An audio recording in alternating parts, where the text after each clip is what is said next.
back. James Harden right on target.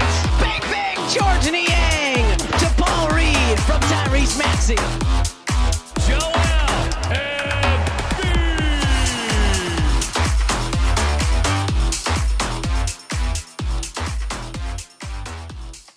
All right, what is going on, guys? Welcome back to the Pick Swap Media YouTube channel. My name is Sean Barnard as usual, and I'm here with a special guest today. I have my guy, Raheem Palmer. You know him as the host of the Ringers Gambling Show and a man of many talents, a story in a life that seems like it is a movie. So, Raheem, how you doing? Tell me about yourself a little bit.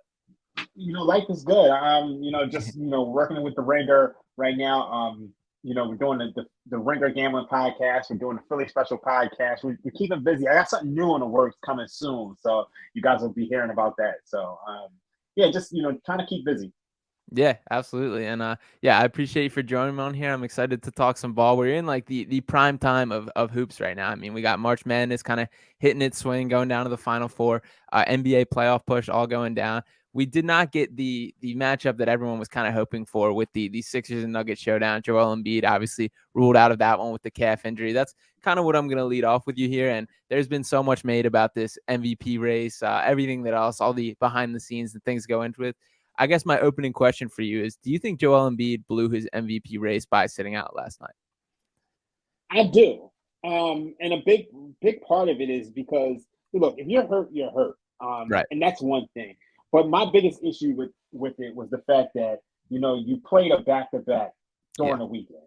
And you went balls to the wall. You told Draymond Green, hey, I took it personal that you thought Jokic was the top offensive player in the league. You go balls to the wall against Kevon Looney, and you come back the next day, you play against Bismack Diallo. At that time, everybody is watching March Madness. Nobody cares about those games. And, the fact that you didn't win one of those games says a lot. Like, if you had at least won the Warriors game, where you dropped 40, people would feel a little bit different, but you lost it. And then, everybody's been hyping up this Jokic matchup for weeks now. The first time you played 47-15, and, you got to play that game. Like, out of all the games to miss, you can't miss that one, especially when you play a back-to-back. I just think the Sixers managed it poorly. Yeah. It's just really bad management. Yeah, that's my biggest takeaway too, is just the mismanagement of it. And it's just like, I mean, for me, it was such a clear cut Saturday night was the game for him to sit. Like, he played very well against the Warriors. They did not have Harden. Harden has been out with this Achilles injury. I am glad Harden did not come back last night, because once Joel was out, to me, that kind of turned into a throwaway game, which is a bummer, because this should have been a big, East and Western Conference throwdown, teams that don't face off each other, and two very talented teams. But we didn't see that. It is unfortunate, especially with the optics of the Shams Charania article dropping with several digs at Jokic just kind of tossed in there, talking about the analytics, defense, stuff like that. And then to not play is a real bummer. And on the other hand, I mean, I like you said, like, if he's hurt, he's hurt. And the priority is for him to be healthy for playoffs. I do absolutely think that there is a calf injury bothering him, and I don't think he's making this up by any means, but Saturday night was the clear-cut game that he should have missed, in my opinion, and it's just a missed opportunity. Looking at kind of the odds, there wasn't as much movement on it as I honestly kind of expected for. FanDuel has Jokic as the slight favorite at plus 110, Embiid at plus 125 for MVP. DraftKings has Jokic at plus 105 versus plus 115 for Embiid. Caesar Sportsbook has them both at minus 115, so it's still very much in the mix. I guess he's kind of walking that balance, and as the Sixers are, of how much is go balls to the walls and go for this thing versus kind of do you rest and put your mind ahead of playoffs. So what do you kind of expect from that kind of balance? And do you think Embiid can still kind of pull this out? It's tough. I actually tore my calf last year. Yikes. And I actually thought I tore my Achilles. And, when you look at the calf, it's right near the Achilles. I mean, you look at Kevin Durant, he had the calf strain. And then tore his Achilles. You look at Karl-Anthony Towns, he was out almost a month and a half. And, anytime you have a calf, particularly with a big guy, you need to be cautious with it. So I was surprised that he played on Friday and Saturday. So that kind of lets me know that maybe it's not as serious as, we think it is, but you can't he just couldn't play 3 and 4 nights. And maybe he might have dinged it up in the Suns game. So I need to hear a little bit more about what they plan on doing. It's always been tough for me to trust the Sixers organization. Yeah. based on their medical history. I mean, look at James Harden. He had that injury and played a double overtime game. Yeah. So to me, it's just like I don't know what to expect. I don't know what to trust. I don't know what the game plan is. It wouldn't surprise me if he played the rest of the season, and then it wouldn't surprise me if he sat out the rest of the season. I think he's still live for the MVP. But the one thing I will say is that if you look historically, only one player has missed more than 12 games and won MVP. That's Bill Walton. That's the only one. In like 1977, 1978. Embiid has already missed 14 games. So it's going to be tough. That game against Milwaukee and the game against the Celtics, those are huge games. Yeah. Yeah, I agree all around. And even talking about like the recently, as far as doubting the Sixers organization, like when this injury kind of first showed face was against the Bulls, which is one of just the more bizarre sequences of they lost to the Bulls in overtime on Monday, come back on Wednesday and cleared this team, kind of took it personal, jumped down to a 17-0 lead, held a convincing lead throughout the whole first half. And they come out for the second half and Joel Embiid's just not on the court. And there isn't even like an acknowledgement of why. It's just kind of moves on. And, oh, yeah, Paul Reed's in the starting lineup to come out of the second half. And everyone's like, well, what's that about? And then there's starts to be these releases coming on the broadcast. Like, it's just because it's a blowout, the score differential. But there was always like that, well, that isn't exactly how this really happened. Like, he's not even on the bench. What's going on right now? And then this is when we start to hear about this calf injury. So there's definitely an odd just handling and management of it. I think that is kind of the root of all this issue. It's just the management of the issue. Everyone's on the same page as far as making sure he's healthy. I do think Joel is a guy who wants to play every single night. I'm sure that he wanted to suit up for this matchup. The Sixers, that is their responsibility to kind of rein him back in, as has kind of been the case throughout the year. If he got hurt last night and had played, it would have been everyone would be much more up in arms. But yeah, it is frustrating and disappointing that we did not get to see that showdown.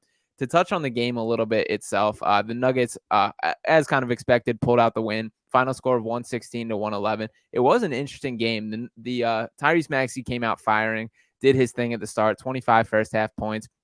And then the Nuggets kind of held control throughout until the final stretch. And it was kind of interesting how it happened, how I was seeing the tweets on Twitter starting to accuse Nikola Jokic of stat padding and stuff as they're holding that lead. And then all of a sudden, like, this starts to become a game. You see these Sixers like C squad led by Jaden Springer, Montrezl Harrell, and all that kind of scrap their way in and make it a game. So are there any takeaways from the game itself without Joel being there? And what do you kind of think, Raheem?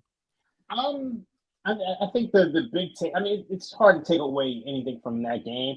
The one thing I will say is that I do like the energy that Jaden McDaniels plays with. I just like that's probably the big, like, when they started to make that comeback in the fourth. I think he was a big part of it. Definitely. So to me, I'm really excited about what he's going to bring to the rotation in the postseason. I think they're going to need him for certain minutes. And then I like the fact that Paul Reed has kind of like taken over in this rotation. I don't want to see Dwayne Dedmon ever again. I don't think he's playable at this point in time. So, a big issue with the Sixers during the Embiid era is the non-Embiid minutes. When Dedmon is a minus 32 and Reed is a plus 12, I'm going to need to see Paul Reed out there when Embiid's not playing in the postseason. Yeah, totally agree there. Bring me all the madness, bring me all the weirdness, just the energy that he brings. There's some plays, like there was a play last night where he picked Jokic's pocket on the entry pass, dribbled it coast to coast himself, got an N1 and found like the one Sixers fan in the crowd to give like a giant slap to. And it's like, as much as it's like funny to laugh at like these energy moments of him going crazy, like it makes an impact on the game. And that's something that this team has lacked. That just kind of like effort and energy level that it just pops when he's out there. And Jalen McDaniels does a similar thing. These guys who have this like plus athleticism and plus energy. Daniel House is another one who's made his presence felt of late just because of that. It just stands out when we're looking at guys like Joel Embiid and James Harden who are not known for their like eye-popping pace or athleticism. They're more smooth in their delivery. So having that little contrast, to me, is a super positive thing. It was surprising to me to see Dwayne Dedmon get the start last night. I mean, we've seen for a couple of seasons now, Doc Rivers not being in on the Paul Reed bandwagon or getting aboard the train, trying his best to keep him in the mud. But yeah, I think Paul has absolutely earned it. And I do have high hopes for him in the playoffs.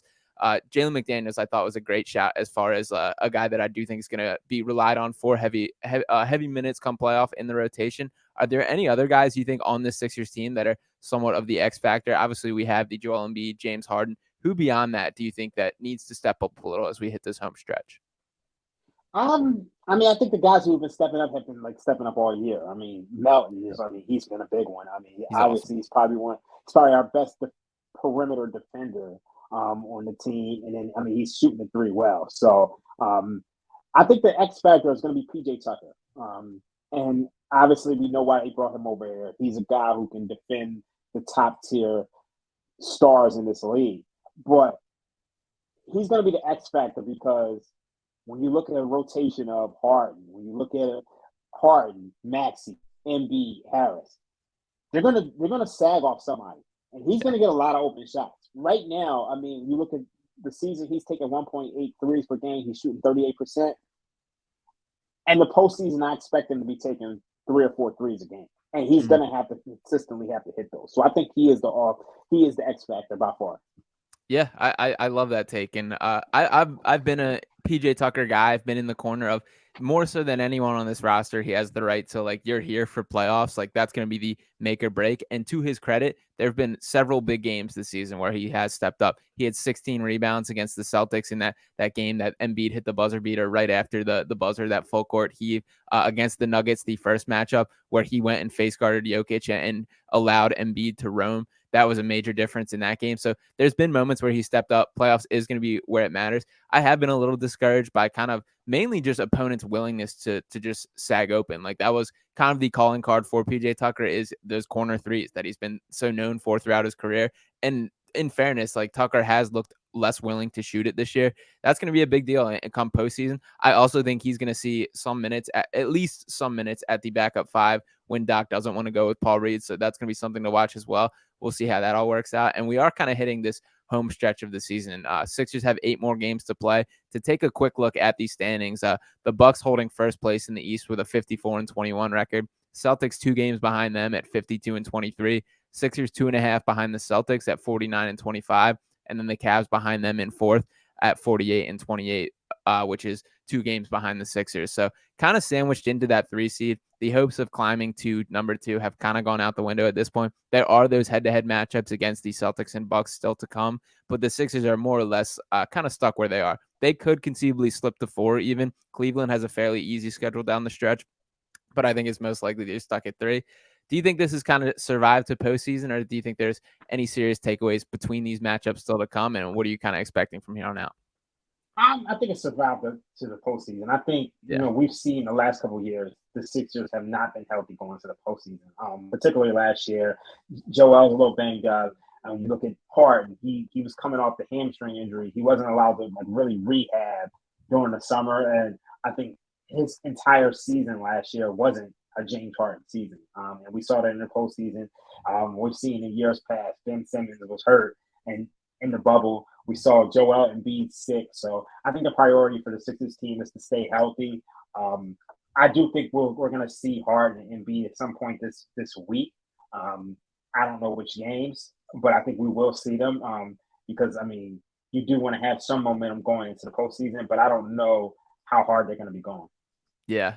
I'm slightly concerned they kind of peaked a little too early. Like it felt like you flash back a week ago and the vibes were high, things were clicking on the court, and then we've kind of seen these just weird circumstances with injuries, guys getting hurt, and things just not looking quite the same. You brought up James Harden there. I personally have been super encouraged by what I've seen from him this season. I was a little skeptical going into the year of the talk of like it just was the hamstring. I was concerned that like maybe this is him just slowing down. Maybe this is the James Harden that he is, which is still a very positive player, a guy who's leading the NBA in assists, a terrific playmaker, one of the most brilliant basketball minds of this era, but he just didn't have that kind of pop that we were hoping for.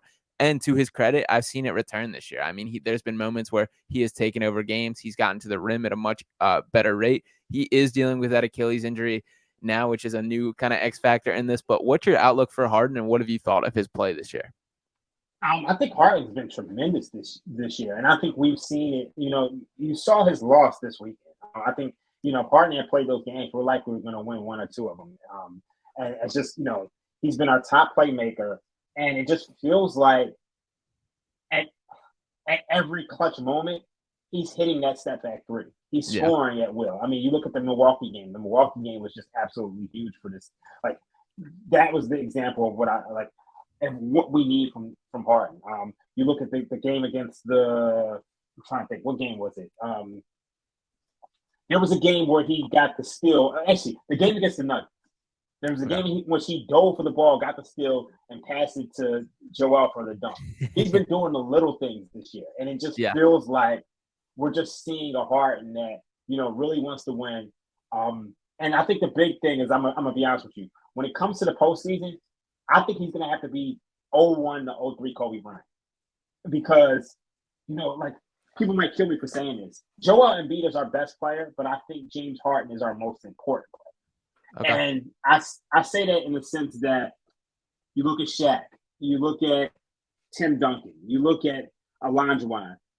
These guys are centers and they're, great players, but down the stretch, who has the ball in their hand? It's normally the perimeter player. With Shaq, it was Penny. Kobe, it was D Wade. Those are the guys who are going to have the ball in their hand and need to make plays. And they need to score, and they need to get them. Like, Embiid needs someone to get him the ball. And James Harden's going to have to be that guy. And, we saw at times, James Harden is hitting his step back three. He's dishing it off to somebody. So, I think we're going to go as far as James Harden takes us. I think, Joel's obviously going to have to put up his 30, 35 points. But James Harden is going to have to cut back on the turnovers, and he's going to have to, make plays and score. So I think this is the first time where Harden is in a role where he doesn't have to be the guy. He doesn't have to be the main guy. He doesn't have to go out there and drop 30 every night. But he is going to have to. He's going to have to give you 25 and 8. And I think he's capable of doing that. Yeah, I think you brought up a lot of good points there. And I mean, to start off with, just Harden's been the engine of the Sixers offense since he's got here. The playmaking that he's brought, it's no coincidence that Joel Embiid has led the NBA in scoring in back-to-back seasons since James Harden has got to Philadelphia. The way he's able to just make entry passes, set him off pick and rolls, these are creating easier looks for Joel than has ever been the case. And that has been huge to unlocking him as a player, to further unlocking the Sixers offense. And one of the kind of interesting battles that the Sixers kind of have to face is when the game slows down, when it picks up a playoff pace, a playoff physicality. Like, there's things you can do to guard a big man that aren't the case for guards. Like this, the NBA has become a guard and wing driven league. And Joel is obviously such a special talent that you make your adjustments to make it work. And to Joel's credit, he's done a terrific job of becoming more fluent with the ball in his hand and creating his own shot. That mid-range elbow shot, which he hits at a near 60% rate and has through stretch of the season, that's still going to be here in the playoffs and something that they will definitely be leaning on pretty heavy. But like you kind of said, there's going to be a lot of responsibility and just pressure on James Harden's shoulders to deliver in these. This also is kind of a Sixers team collected of guys with some skeletons in the closet from past playoffs. I mean, James Harden has his postseason concerns. Joel Embiid has had his. Doc Rivers has his. So this is kind of on all these guys to figure out and make it happen. And one guy that I did want to bring up in this conversation is Tyrese Maxey, who has been at times the third star, at times has been the forgotten piece in this. He's come off the bench. He started. There's been a little bit of things all over the place for Maxey this year. Where do you see him fitting into this equation when it gets to postseason and how the touches kind of work themselves out? I always say that we have a big three. And people might kill me for that, but I just think when you look at what Maxey is capable of doing, I mean, at any given time, he can go off for 30, 40 points. And he provides a scoring punch that, makes things easier on everybody else. And, I think unlike Harden and unlike Embiid, he can score in transition, and I think that allows us to get easier baskets. I think the one, drawback with Maxey is that you kind of can't ask him to do too much. Like I'm gonna be honest with you. If you ask him to do too much, like we saw at the end of the first Chicago game, if he has to do too much, you can kind of be in trouble. But I think playing next to Harden, and I think that's one of the reasons why he's back in the starting lineup. Yeah, he doesn't have to. He doesn't have to make plays. All he has to do is score. And if all he has to do is score, I think he's right in the position that he has to be in. So I think he's going to come up huge for us in the postseason. I really do. Yeah, he's not scared of the moment by any means, and we've seen that throughout. He has been a guy that also has benefited from James Harden being next to him in a major way. Maxey still has a long ways to go as a playmaker and a guy running an offense, but he has some skills that the Sixers absolutely need, and it is that pace, like you mentioned. I personally am very much on the camp of keep him in the starting lineup. I think he benefits from having the gravity of these other two around him. He's a legitimately very good NBA shooter. I mean, he was third in the NBA in three-point shooting last season, which is nuts considering that was the knock on him coming out of college. So he can space the floor effectively. He can run transition in the way they need. Those like hit ahead passes from Harden to Maxey are awesome. I love them. They're such a key part. And they have a cool play where when the ball's just kind of swinging around the perimeter, where they'll kind of catch the defender off guard, where it's like a swing to Maxey and he just kind of jets off and attacks the rim. And his finishing is also unreal. So yeah, I agree. He is the third piece here. The Sixers have to make sure that he doesn't become a forgotten man in this offense. And like, because he is good enough to deserve the looks that he gets. I didn't like when he kind of slid into the bench role, especially because Doc kind of swung things where it was like, Maxey, go figure it out, go run this whole show, when he has guys like Paul Reed and Georges Niang and those kind of players surrounding him who obviously have their skills, but are not guys you're leaning on to create or do anything. So I am happy to have him have some stability back in the lineup. And yeah, I think he's going to be huge down the stretch. And to zoom out a little bit and look at the big picture of the NBA, I did want to dive into the top five just true contenders of this year and the power rankings for where things sit. So I kind of approach this as the five teams that I believe have the greatest chance of winning a championship. Is kind of my look at it. I thought about going 5-1, but I think we should just start at the top because I do think there's a fairly consensus. Do you have the Bucks as your number one team as far as power rankings? Yes, I do. I mean, without a doubt, I think they're the top. I mean, numbers wise, when I look at my numbers, I mean, it's not going to have the Bucks. It's obviously going to be the Celtics. I mean, when you look at SRS, that's simple rating system. For those of you not familiar with simple rating systems, it's a team rating that counts average point differential and strength of schedule. Obviously, the Celtics are at the top of the list there. They're 6.11. So, and you got to remember, the Bucks kind of started off the season a little bit slow. Giannis had some hurt injuries. Drew was injured. Middleton was hurt. So when I look from a numbers perspective, it's the Celtics. But I think, from a pure power rating perspective, if I'm looking today as if, March 28th, it's by far the Bucks that have been number one. Yeah, I would agree with that. I have the Bucks as my number one. They're a complete team. They've done it before. Brook Lopez is I can't talk enough about Brook Lopez, what he brings to that team, the way his career trajectory has brought probably the best stretch big man in the NBA, and just such a high caliber shot blocker. He does it on both sides of the floor and is such a great balance to Giannis. And Giannis has obviously proven to be able to be that grade A superstar to do it on the biggest stage. And Drew Holiday is just having a terrific season. I would probably consider this the best season he's ever had, and that's high praise based on what he's done in his past. The only concern I really do have is Chris Middleton, who hasn't quite looked like himself this year. I'm interested to see how that works out. He's battled injuries throughout, hasn't quite found his stride. There's been some moments where he looks like he's recaptured again, but it just hasn't been that like clear-cut big three in the way that I think that they've had success in the past. Do you have any concerns with Middleton, or do you think it's something that'll work itself out? I think it's something that's going to be work itself out. I mean, last night, he had 34. 34, 5, and 8. I mean, he looked good last night. Like you said, it hasn't been the most consistent, but he has his games and his moments to where it's like, oh yeah, he's on his way back. And I just don't think that they're pushing him that hard. I mean, the game against Sacramento really stands out. I mean, he was like absolutely dominant in that game. He was solid against the Warriors. I don't think he's played bad basketball. I just don't think that they're asking him to do a lot. This team is so deep now that they don't necessarily need Middleton in the ways that they did before, especially early on in the postseason. I mean, like if they play, the Hawks or the Heat or the Bulls in the first round, I don't think Middleton has to push it. I mean, they pretty much beat them without them. They beat the Bulls without Middleton last year. Middleton got injured in game 2. So I think where Middleton will be needed is in round 2 or 3. Yeah. So I think there's more than enough time for him to find, his way. Yeah, I think that's great points and a pretty good problem to have for a team if it's just getting this guy back to him.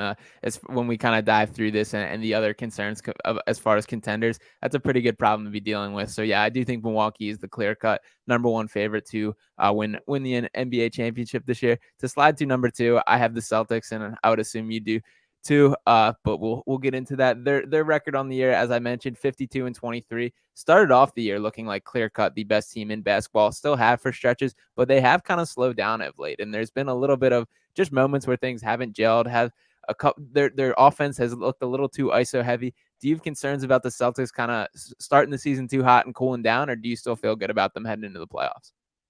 Yeah, I do have some concerns with them, but I still think that they're clear cut. I mean, when you look at the talent, Yeah. they're clear cut the second best team in the league. Jason Tatum, Jaylen Brown. I just think they have solid wings. They're so deep. I think the issue is with Joe Mazzulla. I don't think he's getting what Imo Udoka got out of this team. And I do think there's some issues, but I just think they're good enough to kind of overcome it, at least until they match up with the Bucks or so. Mm-hmm. Yeah, I agree. I mean, they're the real deal. They check just about every box you could look. I do think they have not looked like the early on in the season. I was like, there is nobody beating the Celtics team. I don't really feel that way right now. I think that like the Bucks very well could give them a run for the money. I think the Sixers have a chance to give them a run for their money, but they're still not a team that I doubt by any means. Having two switchable wings and guys that can move up and down, create their own shot in the way that Jaylen Brown, Jason Tatum have, that's like ideally what you can build a team around in today's NBA. So they have that. They have role players of every kind. Malcolm Brogdon is a real deal, huge addition to that team. I love Robert Williams. I think he's awesome. And that's another element where they can play with a traditional center, a guy that can rim run, block shots, and do just the things that you need from him. So yeah, they can win in a variety of ways, which is something that is super appealing to me and something that I think is a huge factor in them having a chance this year. So yeah, I think they're my clear cut number two. I will throw it to you for number three. Raheem, who do you have as your number three in the power rankings here? I'm gonna be honest with you. I'm going with the Sixers. I just think the Sixers team. I mean, provided that they're healthy, I just think that the East is so much. They're just a much better conference than the West. Yeah. When you look at the Western Conference, I mean, nobody except for the Sacramento Kings has a winning record on the road. Yeah. I think that speaks volumes. And I just think, Denver isn't as good as what, they aren't as good as people thought they were. And I think we saw that over the last couple of weeks. And it's unfortunate the Sixers weren't healthy last night because I think, we might have really saw that. But I think the Sixers, to me, they're the third best team in the league. When you look at, what they've done since the new year, I mean, outside of this 3-game Western road trip where, James Harden didn't play in 3 games and Embiid didn't play in one of them. I mean, we've been probably the best team in the league since the start of the new year. So, yeah, I'm going with the Sixers at number 3. Yeah, I agree. I do think the top 3 teams in the NBA are in the Eastern Conference, and I have the Sixers as my number 3 in the power rankings too. They probably have been way more volatile compared to these top 2 teams, but when they've been clicking at their best and playing their best basketball, they have looked unstoppable for stretches. And when it comes down to playoffs, when the game slows down, I do think these are factors that favor the Sixers when we're talking about guys like James Harden and Joel Embiid, who are pretty elite shot makers, are guys that are going to play at their own pace and be able to dictate things as far as the defense goes. The biggest concern I have for the Sixers is still perimeter defense, especially when we look at teams like the Celtics. Like, how are we really going to match up with Jason Tatum and Jaylen Brown? I don't feel particularly great about. DeAnthony Melton's awesome, but that's kind of our only realistic option. Jalen McDaniels is going to get his chances. Tobias Harris needs to step up and make it happen. But yeah, even still, I do like this team a lot. I think they have the top end star talent to make it happen come postseason, and we'll see how far they can carry them. So yeah, I'm on the same page here. And I am curious, where do you go for your number 4? This is where I shifted out west. I would assume you did the same, but who are you locking in here? Yeah, I went with Denver here. And I think when you look at Denver, it's just they have the 2-time reigning MVP. And I think when you have that, it just sets you so far of everybody else. And, the biggest thing about Denver is it just feels like offensively they can score at will. I mean, they're second in offensive rating, scoring 117 points per 100 possessions. And I think, out west, that might be enough. And now, the last couple of years, Denver hasn't been healthy. Jamal Murray tore his ACL. He's coming back. Michael Porter Jr., he was banged up. Now they finally got guys. And I just think out west, they're the best team in the West. So I'm going to go with them. Okay. Yeah. The West is such a blank slate compared to the East. It's pretty concrete, the top three. There's a clear top three in the East. The West, you can really name just about anybody and make an argument for them. I have as my number 4 the Phoenix Suns. They're still way better in theory than they are in actuality at this point. I mean, Kevin Durant has played 3 games with the Suns. I know he's making his return and coming back. That's not a lot of time to build up chemistry and kind of build up a team, but I still think a team led by Kevin Durant and Devin Booker is one that has just as good a chance as anybody. And just based on how open the West is, I'm not counting the Suns out. To fast forward a little bit, I don't have the Nuggets in my top 5 here. I did want to bring that up. Do you have concerns defensively if they're going to be able to hang? Because I agree, offensively, they look awesome. I think they might be a team that when the playoff pace kind of sets in, when it gets into more of a half-court offense, like they do great as far as cutting, playing off Jokic, everything. There's a lot to like about this team, but there's something about it that just kind of screams like, I don't know if this is going to stand up in the playoffs. Okay, so when you look at the NBA, when you look at the history of the NBA, there's only been 3 teams to make the finals without a top 10 defense.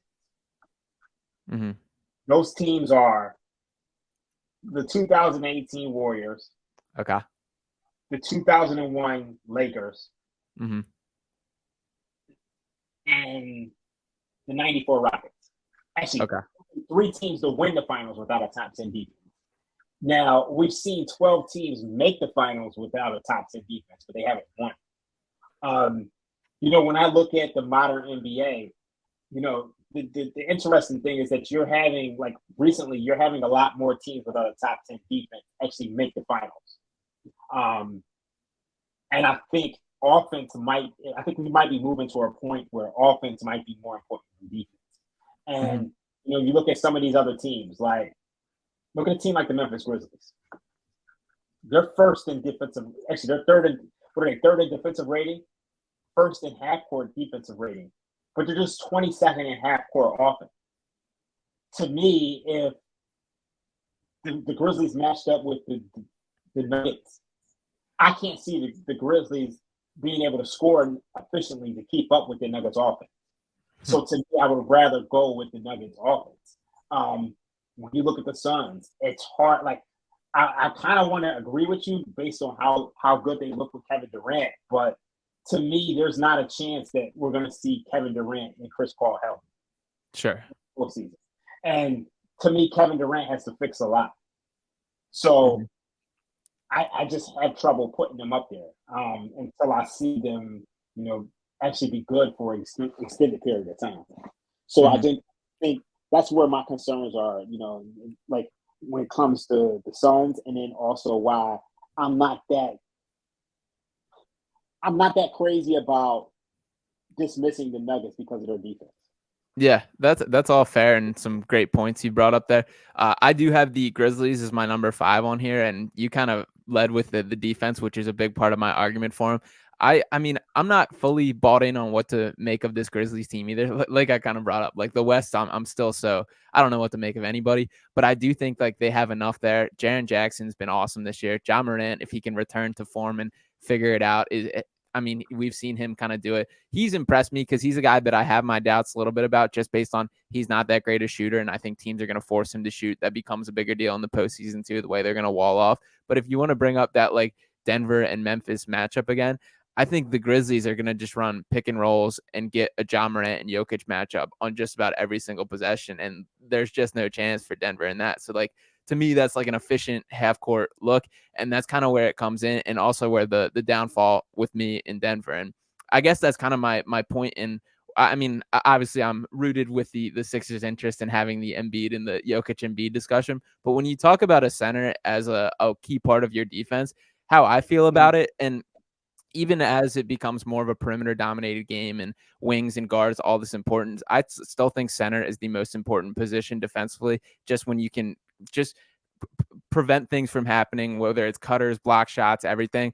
to me, that's a big deal. And I think to have an effective defense, your center has to either be able to be switchable out to the perimeter and pick up guards, or be able to be a legitimate shot blocker and protect the rim and create things that way. When Jokic can't really do either is where I kind of have the concern for Denver and why I do have Memphis above them.